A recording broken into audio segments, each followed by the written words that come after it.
Al, well, thank you for joining us on the Real Ones podcast. Yes, How sir. are you? Going How's on? everything? Pleasure, man. Almost an honor. It's an honor. Yeah, I man. wouldn't call it so much of an honor. I feel pretty special to be here today. So for the people who don't know what you do, tell the people what you do. Yeah, so you've been in the mortgage business for 21 years as of last month. So I help people achieve home ownership by helping them put a plan and strategy together. Damn. How'd you get into all that? Yeah, so it started out, I was in the catering business, getting out of college and kind of had no path, to be honest with you. Mm-hmm. My parents were in real estate, and I did a catering job for a mortgage guy. And this guy is like pretty young, you know, he's good driving, like at the time it was an Acura CL Type S, which was a pretty dope car. Mm-hmm. He's got all this nice things, pool, house, and I'm like, you're pretty young, like what do you do? He's like, I do mortgages. I was like, oh, my parents are real estate agents, so I kind of know what that is, you know, a little bit. And just connected with him. Had good personality. By the end of the party, he's like, hey, can you hang out and party with us? And the rule was no. My parents, my grandparents owned the catering company. And I called my grandma. I was like, hey, Graham, can I stay? She's like, you know the rule, you can't stay. But as long as you don't drink, I'll let you stay. So I stayed, and that guy hired me the next day. Oh, damn. Oh, that's crazy. Yeah, so it was totally different than what I do today. It was a call center back in 2001.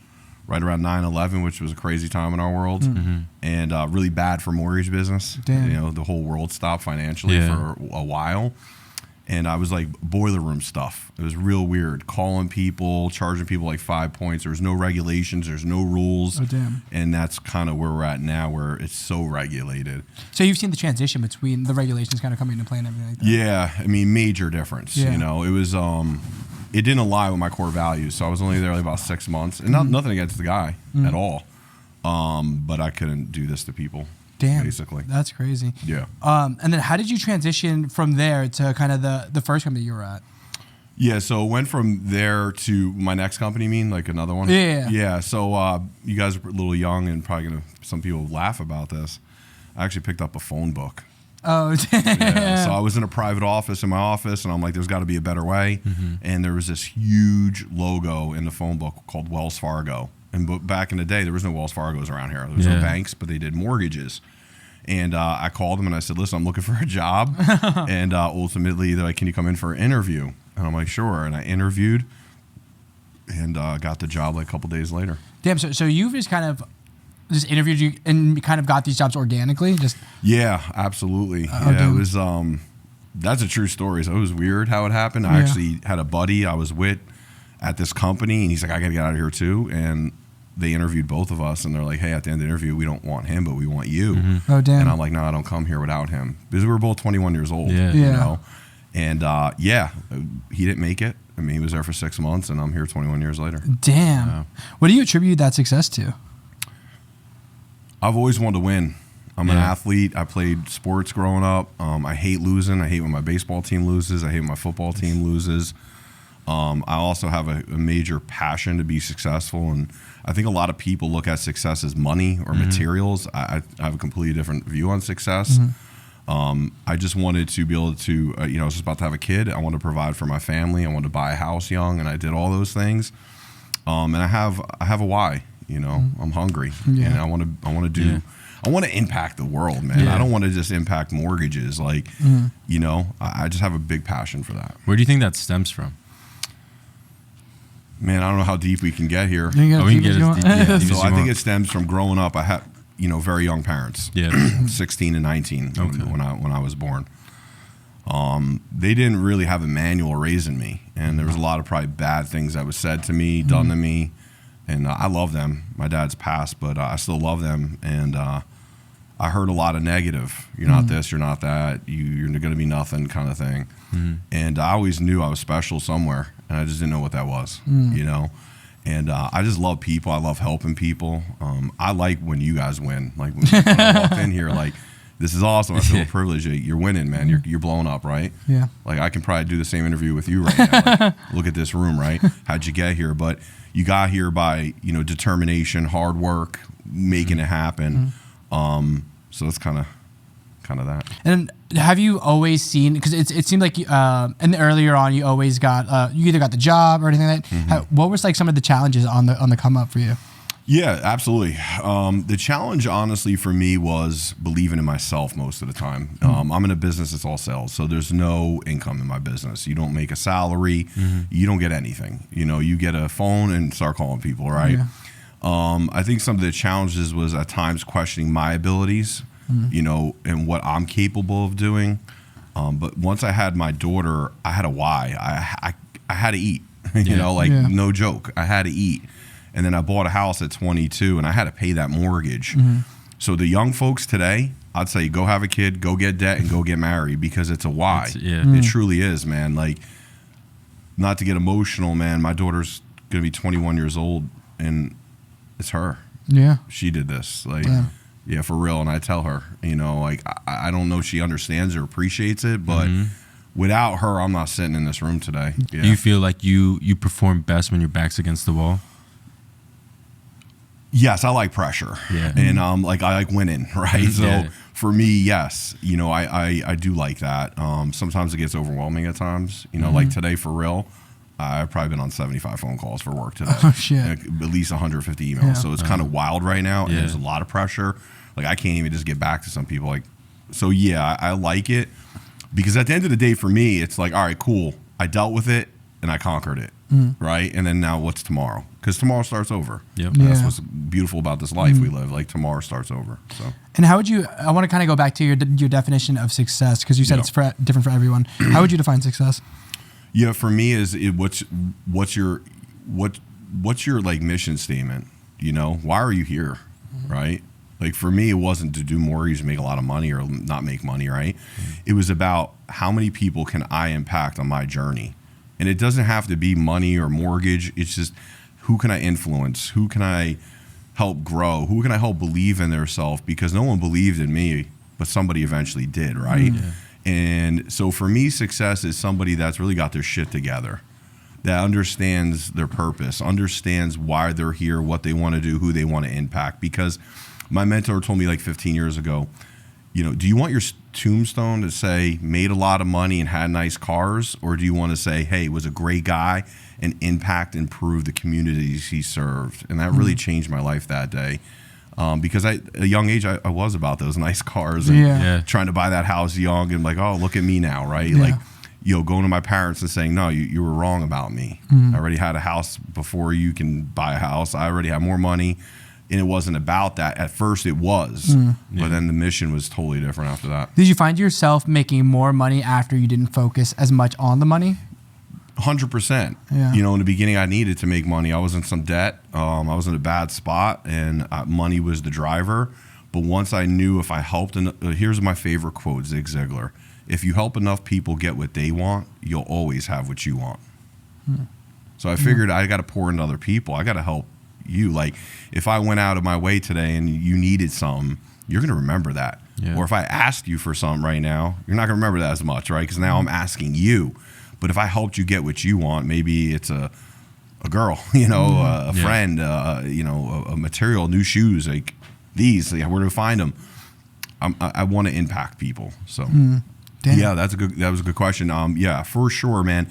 I believe if you help enough people, money's going to come with that anyways. Yeah. So, and it can't be your ultimate driver, maybe for a little bit, but if you just focus on money, you just become selfish. Yeah, definitely. So. And when did that flip switch? When you had your daughter? Or I would say, like I said, the business humbled me.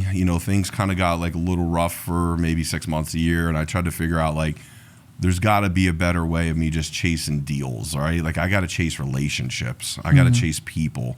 So I would say it probably flipped maybe year 2 or 3 in my career. I worked with a lot of guys that were all just about making that money and driving these cars I couldn't afford at the time, right? And I'm like, no. And then I'm just a student of the game, man. I'm like literally on YouTube every day watching videos. I'm on podcasts. Like, I love podcasts. I'm always getting better. One of my favorite quotes is, don't get bitter, get better. And that's my goal. I want to get better. And what kind of inspires you every day? My family, man. Yeah. Yeah, period. A lot of people say, what's your why? Like, what is the real why? Yeah. It can't be family. I mean, it should be everybody's. What about your family is your why? So what inspires me is to leave a legacy for my children that they don't have to grind like me. Like, I'm all about the grind, but I work sometimes 100 hours a week, man. It's not really that healthy, to be honest. Yeah. I want to impact my children's lives. I want to show them, like, you put hard work. You should never, ever get outworked, man. You know, in the room, sports, school, life, business, relationships. Get your shit together, put the work in, and results will come. So my why really is my 3 kids and my wife. I want to give them the life that they deserve. Do you ever remember a moment where you saw that in your kids, that they were starting to pick that up, whether you saw it in a game or just a conversation you might have It's had? so funny you asked that. So my son just got in trouble in school today, my little guy. Oh, man. He's the sweetest man. He's super into religion. He loves God. 11 years old, and he could teach you the Bible. Wow. Teacher called me, and first I got defensive. I'm like, Jesus, man, what did my son do? Like, yeah, whatever, you're not doing this. So I talked to the teacher, just literally, that's why I was late. And I was like, can I ask what my son said? And he's like, well, he said this and this. And it wasn't that bad. I said, I understand. It's the world we live in. Yeah. She's like, so the teacher was like, are you Alfonso's father? I'm like, yeah, it's my son. She's like, oh my God, he was the best kid ever. I said, awesome. I said, he just collegiately signed to play baseball. He got a full scholarship to be a pitcher in college. So my son is very shy, very quiet. To answer your question, the kid's a killer on the field. Yeah. He hates losing. And I've asked him, I said, do you like winning more than you hate losing? He's like, I hate losing. So I know my son's got it. So yeah, my kids see it. You know, they see dad work. I just did a video on Instagram the other day about, I'm doing this thing called 75 Hard, and it's hard as hell. It's 75 days of no alcohol, 75 days of reading 10 pages of book, 75 days of working out twice a day, 1 in the morning, has to be outside, 75 days of drinking a gallon of water, 75 days of not cheating on your diet, and it's hard. And honestly, I'm doing it to show my kid that I'm committed, all my kids. The other night I had to walk at 8:30 at night. It was freezing, but I got it in, man. I did it. I made it happen, and I want to leave a legacy that my children understood that you can have anything you want if you just work hard. Yeah. You know. What are you doing to focus on your mental? Because you are working a lot of hours, and you are doing like the 75. Is that more for your mental? Yeah, or? it's really so. If you look up 75 Hard, most people think it's physical. It's all mental. It's discipline, right? Yeah. I feel like people don't understand, man. Just making one little change in discipline. It's kind of off topic, but it's not. Like, people don't understand. Water does not boil unless it's 212 degrees. At 211, that thing don't boil, baby. So what are you doing? What disciplines do you have? How can you change that, right? So for me, you know, again, I just want to leave that legacy for my children, knowing that, you know, dad was a good dude. He might have yelled a little bit once in a while. But at the end of the day, I busted my ass to show them that work hard, be a good person, and impact somebody, man. I think that's what we struggle in this world. Nobody really wants to help people no more. Everybody's out for me, I. There's no us. So on my team, we don't talk about I can't, I will. It's us, we, them. We don't use the word I no more because it's not a good word. So. And you're obviously like a master networker between the people around here. Everyone I feel like knows who you are. Sure. What are your like keys to like networking and like meeting people and stuff like that? Yeah, I think it boils down to what I said earlier. It's relational.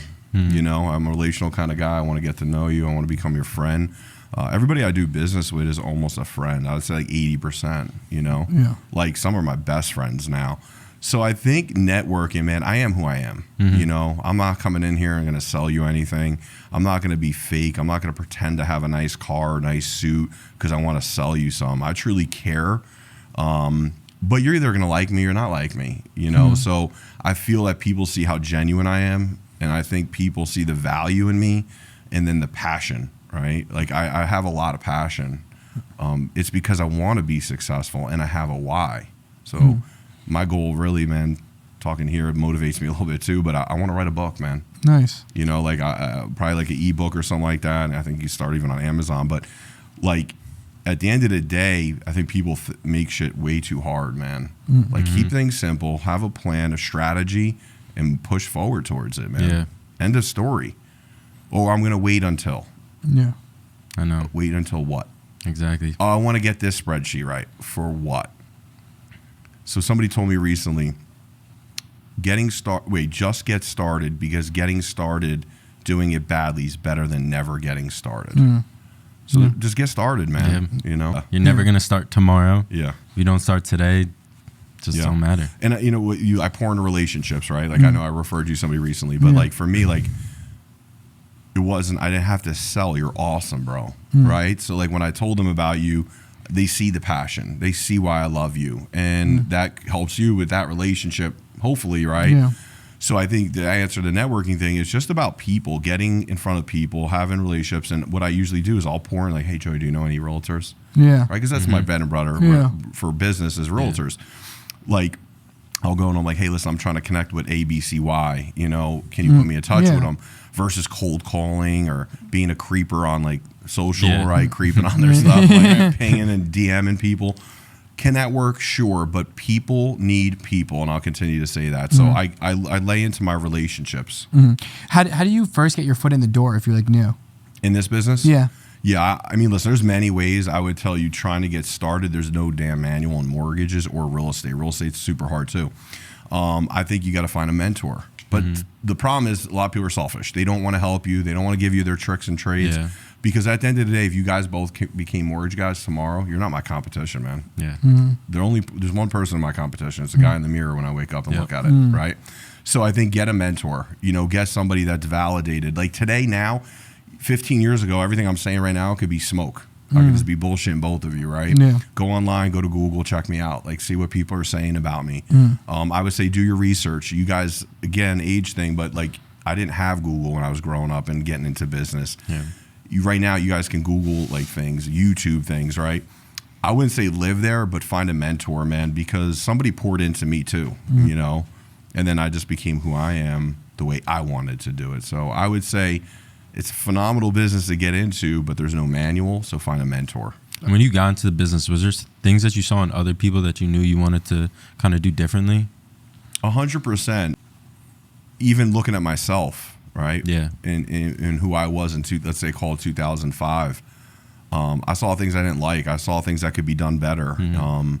So, yeah, there was things that I looked at that could be done differently. And what it was is I'd never made it about the money. I made it about the relationships, you know.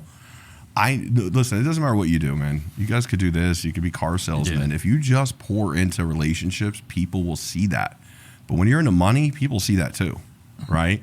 Like you're just a number. One of my slogans is you're a neighbor, not a number. And I mean that. And it's not to be salesy or tacky or anything. Yeah. It's the truth. So I felt everybody I worked with, 90%, were just there to come to work, do a job.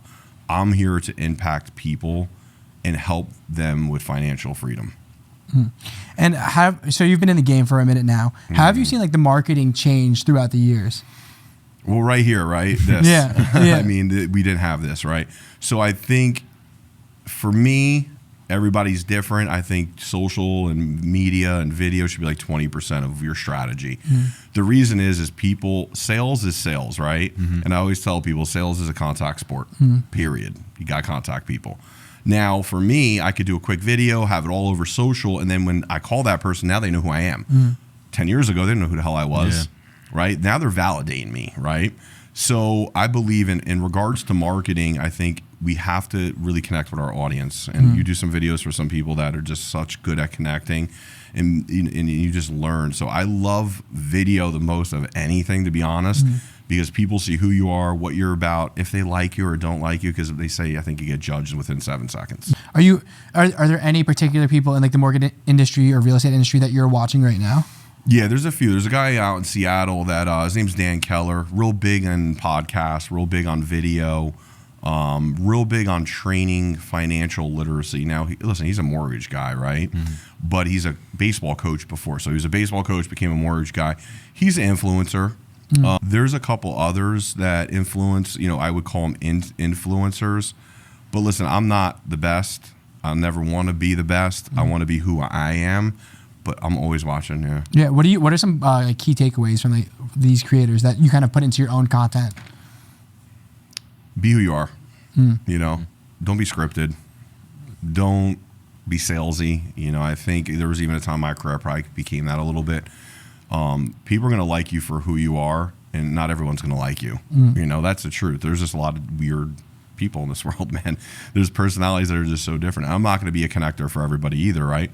So I would just say my takeaways really become to be very intentional about your message. Who are you? And I think the biggest one for all of us is what's your value? How can you help me? Because honestly, you don't care, and you don't care. You have your own lives. You have your own friends. You have your, your loved ones and this and that. But when you go do business, how the hell can you help me? Exactly. And what is your value proposition? Yeah. And that's the truth. Like for you, Joe, I use you, right? Your value is that you do great videos. And in the beginning, I was probably shaky, but you gave me the confidence. You gave me coaching. And that means everything to me. That has helped my career in ways that you don't know, right? So I think just having that in mind, it just be who you are, Definitely. And be consistent, man. That's the number one. Yeah. It's like the gym or anything. If you're not consistent, you'll fade away. Yeah. Do you have any tips on how to stay consistent, even if it's through career or personal? Being disciplined, man. Yeah. It boils back down to that. Having a plan, right? Like, so I have a thing called the DSP, a daily success plan. Sounds pretty technical, but it's actually really simple. So on Mondays I do this, Tuesdays I do this, Wednesdays I do this, Thursdays I do this, and Fridays I do this. That allows me to be more intentional with my day. Does that make sense? Yeah. There's no other way to be consistent. I have 3 kids, a wife, a dog. I have a family, family, right? Like I can be pulled in so many different ways, laundry, walking my dog, whatever, right? But if I know what I'm doing each day and I have that success plan laid out, like Monday X, I do this, Tuesday, so on and so on, it really does help me. Yeah, like Friday, I do content. Yeah. Do you do like time management? Like how do you manage? Because it sounds like you're juggling a billion different things. Yeah, time blocking has never really worked per se, but I have a success plan every day. Meaning, like if I can hear my phone dinging and like I could really try to look at that right now, but like at the end of the day, I try to look at what's most important. Because again, in life, everything's 911. Everything needs to be done right now. And that's what we created. Video has created that. Technology has created these little things in our pockets. These thing called phones. You got to text and get a response in a second. So yeah, I don't love time blocking because there are things that are important, but some of the best time blocking is very hard to stick to. Are there times where you put it all aside and like you're not getting back to people? Yeah. So Joey asked, and I don't know if I answered it directly. When do I do that? Do you ever take a break? Yeah, Joey, sauna time's my time. Sauna time. I'm in the sauna 30 minutes every day, pretty much. I mean, I would say I'm in it every day, but 25 to 30 minutes, and I do not. I listen to podcasts. Yeah, I'm listening to a really good one right now, and it's about mortgages, and so that's kind of my day. And then, believe it or not, me and my wife, we watch TV shows at night. So we put on Netflix around probably 10. Yeah. And from like 10 to 11:30, 12, that's when we go to sleep. Yeah. We're into this show right now, and for her, because she does work for me, it's our time to like detune. Yeah. So working with your wife, how's that? Yeah, man. I want to dive into that a little bit. She was here a little bit, but I would say there's rough times because I then have to. We work in our house, right? Yeah. And I do have an office I go into. There's sometimes that like I'm a boss at home, and then I'm a little bossy at work. So I'd say 15% of the time causes some friction, right? But at the end of the day, and I hope she does listen to this one day, she really is the brains, man. When I bring her around to appointments and realtors, they love her. My wife's a phenomenal listener. I'm not, because I'm always going. My wife's very chill. Like she cares, man. She's a very good listener. So it works well. I think there's times it strengthens our marriage, and sometimes it doesn't, but we also, who can I trust more than her, man? Yeah. Right? Yeah. Do you have any tips for working with your significant other? Yeah, I set boundaries, set some boundaries, treat her like, so when we go downstairs, it's game time. Okay. Everything else personal, I don't want to talk about, right? About, hey, why'd you yell at me last night or whatever, right? So I think you need to understand that it's like a sport. When you put the uniform on, it's game time. That's it. Right. So you have to understand that from 8 to whatever, if she works from 8 to 6, it's not husband Al. This is work Al. Right. I think, again, there's some interference in that, but it does work. Like today, she's like, I was on a call with one of my big managers, and we were just talking about some things. She's like, oh, you're going to fire me? Like joking around. But we're in work zone. Like that's what we're doing here. Yeah. Like once we clock out, I don't want to talk about work no more. Yeah. Right. So I think number one, it's just, who can you trust more? My wife is way smarter than me, way nicer than me, way cuter than me. And it just worked. It actually has helped my business. She's friends with a lot of my realtors. My wife's a relationship person too. You know, we're just not looking to do this. This job's hard as hell. Yeah. It's sometimes 24/7. So we got to work with people we like and can laugh with and all this other fun stuff. So I would say just have some boundaries, have expectations, and to be able to just communicate. Like if you're pissed at me, tell me. I might not agree with you. Yeah. And if I'm pissed at you, I should be able to tell you that without you taking it personal, because we're at work. Yeah. Right? But it's worked. She's been there 4 or 5 years. My business has grown. I tell her all the time. My wife's nasty at marketing. She's a graphic designer / artist. She's doing my video editing. So I just use BombBomb. It's kind of a cheap software. So I use that on YouTube. Obviously, I want Joey to do every one of my videos, but it'll add up. And that's for real. But she can do anything, man. She can do that. She can do a loan. Yeah. You know, she could do a lot. So When did you first realize that you wanted to start putting out content, and what did you know? Like, you know, some people want a commercial, some people a podcast, but like, how did you know you wanted to dive into the way you dove into? Yeah, it? video. It was video a long time ago. So I went to a seminar probably in 2017. So 6 years ago. Guy walks on stage, CEO of my company, and he's like, my nose is big, I have gray hair, I have a little belly, but it's not about me. I'm like, okay, where's this going? And then he was talking about video. And I was like, shit, I feel all those things. You know, I have a high, receding hairline. I feel like my nose, whatever it is, right? Yeah. And you got to connect with your audience. And how can you connect to the masses without doing video, right? And then there was all this talk with Facebook and videos and algorithms like it better. And so I just said, I got to adapt or be left behind. Yeah. What's my choice? And 90% of the people in that room were going to leave there and never do a video. But guess what I did? I went home and did one. Like, listen, man, I'm not a procrastinator. I have no time for it. Yeah. I'm going to make shit happen, right? Went home, hated the video. I thought exactly what I thought. I was like, oh, look at my chin, my this. I'm like, but I did it, and I sent it out, and people were like, oh, shit, this is cool. Like, there's not many people were doing personal video to video. They were doing commercials or whatever. Exactly. They're not doing what you guys do today because it's advanced so much. So I just started crushing BombBomb videos, and realtors like, holy shit, I've never seen anything like this. Yeah. And then I figured out, instead of who wants you guys to like reading long emails? But if you get a minute video, minute and 30 seconds, you'll probably listen to it. Yeah. If you get bored, maybe tap out at a minute and 20, but whatever. But you still are there connecting, right? Yeah. So I felt like I could be an innovator by doing that. And then eventually I was just teaching a whole company how to do it. Yeah. What kind of tips do you have for people that are kind of scared to put out their first piece of content? Don't be scared, man. Like right here, Yeah. and I think you even helped me with this. Like, just talk to me. There's nothing to be scared of. Just because there's a little button with a red light on. Yeah. Come on. That thing don't scare me. Yeah. Yeah. Honestly, I didn't even know there's cameras here right now. Like, I'm just we're such in a good conversation. Yeah. So I said, for anyone scared, like, don't worry about what you look like. Don't worry about what you say. Don't be nervous. Just be you. And that's in business and video. And the first couple of times I felt you can hear my voice, but once you get going, it's good. And then be confident. Confidence is the key, right? Don't worry about. And somebody told me this a long time ago, like if I'm doing a video and I'm like, oh, I stuttered, who cares? You're normal. You're human.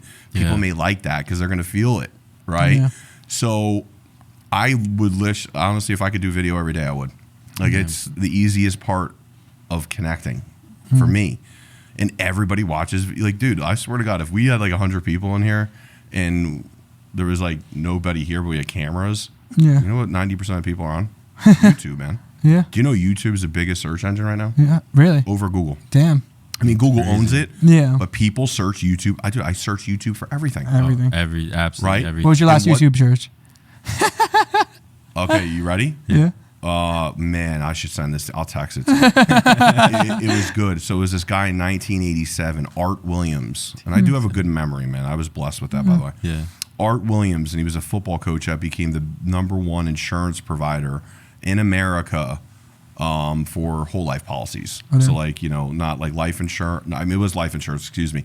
But if you were not to die, you still have a cash value. It's not a term. I used to sell whole life insurance. So Prime America, he was #1 in the nation. That guy came from a football coach. Oh, damn. And all he talked about is just do it. And this is before Nike's big thing. Just do it. Just do it. #1, I'm going to send it to you the minute I leave here. And man, I watched it 3 times yesterday. So I'm searching motivation. I'm searching mortgage. Nice. I'm searching. I love music, man. I don't listen to like anything else at the gym but YouTube. I'll search like I'm really into this. Y'all should do it. But 1993 rap music was probably the best year ever in rap, and YouTube has a whole thing for it. Oh damn! Yeah, bro, and it's nasty. Like a YouTube channel or like a playlist. Yeah, playlist. So it comes up and there's like 141 songs, and I'm like, the next song. I'm like, yo, let's go. And I'm sending it to my friends. I'm like, bro, remember this Brooklyn Dodgers? Yeah. You know, and then you forget some. Like there was a couple Tribe Called Quest songs. I'm like, oh shit, this is getting better and better. Like I just absorb listening and watching. Like you can't tell me, Al, read this manual and do that. I'll fail every time. But if I see a video, I'm going to succeed every time. So do you think you pull inspiration from all these different? I do. All these different things. I do, man. I mean, like there's a couple guys I love. I mean, anyone in any business mindset should be following Les Brown. I mean, he's probably the #1 motivational speaker. He's getting a little old, but it doesn't mean he's not good. Yeah. I love this guy, Andy Frisella. He's actually the one that came up with 75 Hard. That guy is a true inspiration, man. His podcast is straight fire.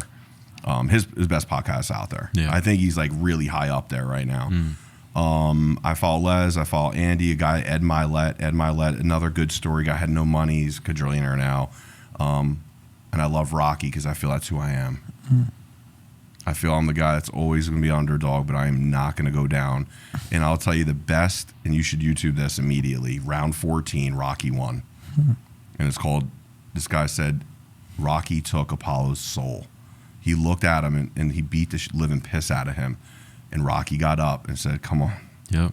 And you just see Apollo go like this. No, yeah. And that was it. So that's me. I'm not going to be told I can't do something. Yep. So I'm researching stuff like that. So those guys are guys I really like. Nothing's more demoralizing when you're beating the shit out of someone and there's still like, keep it coming. I can do this. So like Rudy's my stuff, right? Yeah. Rudy, Rocky. But I would tell you, I know it's not what you asked me, but I would tell you, man, anyone that needs some, go watch the frickin' Rocky movies. All the way up to Rocky 6. Like, if you can't get fired up about what he did and what he was told he wouldn't do, and if he did it, you can do it. And it is a real story, Rocky. People don't realize that he wrote it, and then he doesn't even have the rights to it now. He sold it. Yeah, so he's not getting paid any, I guess they're called, what are they called? Royalties? Royalties. Yeah. If he wrote Rocky based on a fighter out of Newark, New Jersey that actually almost beat Muhammad Ali. He went to the frickin' fight in the late 70s. Oh, shit. Yeah. I didn't even know this. And I forgot the guy's name. YouTube it, bro. Yeah. It's true. I definitely will. Yeah, you could YouTube it. And the guy was like a big guy. No one ever thought he'd be anybody. Sluggish. And then, like, literally, he was this close to beating Ali. And they're like, holy shit. You know? I remember the first time I learned about, like, Vince Papale. Love that guy. Someone who just, like Joe, if you don't know Vince Papale, he was just a neighborhood guy. Yeah. Just everyone knew him. He was a great athlete around town, and the Eagles had open tryouts. It was like, I guess, more of a thing back in the day. It was like 70s, late 70s, something like that. And he earned himself a spot, and nobody, everyone would just, all of his teammates. You watch a movie immediately. If you haven't seen all the teammates would just shit on him daily, and he just day in, day out, nasty, work, and then he was like he was like the heart of the team by the end of the season. Yeah, and I think they won it, but Vic Vermeule was their Dick Vermeule, was their coach, and the movie's great. Yeah, but like, that's actually a good one. I was like last night, the Super Bowl. Like, I mean, I find inspiration off of people who, whether they found success in somewhere else and are dipping into something else, or they're fighting through adversity. Like last night in the Super Bowl, like it was always about the Eagles, and then Pat Mahomes comes back, and I'm coming into work today, like, like we just had a tough weekend of stuff, and feel like we just got beat down, but. I'm feeling the same way about a tough weekend of busyness. Yeah, man. Like Pat Mahomes has a why, bro. Everyone's like, "What do you think?" I was like, "I think honestly, if it's close, the KC wins." Man. That's what I said. Pat Mahomes has something in him, man. And you know what? Another one of my mentors said, "You can't buy Drive at Walmart. It's not for sale. Either you got it or you don't." And I do think you're born with it. I don't think you can make it. Like if you're lazy, you're just straight lazy. Yeah. Right. But you gotta want something, and that's just been me, man. Like that's why I just love Rocky. Like I watch Rocky at the gym. I'll put on Rocky 5. It's like a 9-minute clip, bro. I'll run through a freaking wall, man. Literally, I mean, I would, bro, because it gets me so fired up, and I don't know why, but it's the way I'm wired. So that's fine. I do the same thing. 100%. You want to hop into some rapid fire? Yeah, let's do it. Let's do it. Rapid fire. So we're going to give you just a quick question. Give us the quickest answer. Ooh. It's going to be random. It's going to be random. Real random. All right, good. All right, you want to go first? No, you got it. Favorite movie? Rocky. Ooh, favorite food? Pizza. Favorite person that you've worked with this year so far? Daniela and Gracia. Best vacation spot? 100. Jamaica? 1,000% Jamaica. I was a big Jamaica guy. Have you been multiple times? 15. He's basically a local there. So I gotta go. So Let's go. what's your favorite dish in Jamaica? I'd say aki fish. It's a fish with aki on it. Huh? Saltfish. You ever have oxtails? Yeah, it's pretty banging. That was your I love Best thing in oxtails. Jamaica, though, real quick. You gotta try what's called Kong soup. What is It's that? actually Kong. So those beautiful shells, like Oh, the white yeah, shell. yeah. There's like a Meat. whatever in it. Yeah. Yeah, Kong. Mm-hmm. And bro, it'll change your life. And if you can ever get it, there's a really good restaurant in Brunswick. that has Okay. it. Yeah. Yo, like change your life stuff. Huh? What's it called? Kong soup. Kong. But wait, what's the restaurant called? What is the whole thing No, called? the restaurant in Brunswick. Oh, it's called like, I don't know, bro. Like I'm gonna have to go there Cool tonight. Runnings or something like that. Yeah. Actually, Yo, it's right on Main Street. You can't miss it. It's a big Jamaican flag, and yo, they're Jamaican there. Oh, Like, awesome. they're real there. what's one key to happiness? Love. Favorite energy drink? Right here, man. First form, Andy Frisella, man. I know I was looking at it. I didn't recognize it. Best ones I've ever had. They're $36 for a case. Change your life. Andy Frisella's real deal stuff, man. Check his podcast out. Key to success. Relationships. Dream video that you might want to make. I've been doing this, Joey, but rapid fire. Follow me around a day with Al. Your dream collaboration. If you could make a video with anybody. I'd love to bring him back, Zig Ziglar. I mean, it's just the guy's the best ever. But I mean, he's dead. So doing a video with anybody I could do it with right now, Michael Jordan, Childhood inspiration. Rocky. What's one thing you want your kids to definitely learn? Grit. Piece of advice you would give your younger self. Learn how to be loved. Learn how to be loved. And where can the people find out more about you? Yeah, so I mean, obviously you can check me out on Instagram. I'm there. I think it's Al_Esposito. I'm on Facebook just as Alfonso Esposito. And I'm at YouTube. I think it's called the Mortgage Man, New Jersey. Awesome. If you want to close, yeah. What's your perspective on somebody who's been working hard at something for a long time and might be almost there, but is about to quit? Don't quit. Just do it, man. Just do it and do it and do it and don't quit, man. Because most people quit when they're like 90% there. Love it. Just do it. You want to close us out on a quote to that camera? A quote? Give us a quote. Some people say motivation doesn't last. Neither does showering. That's why you need to do it daily. Al sir. Esposito, everybody. That was awesome.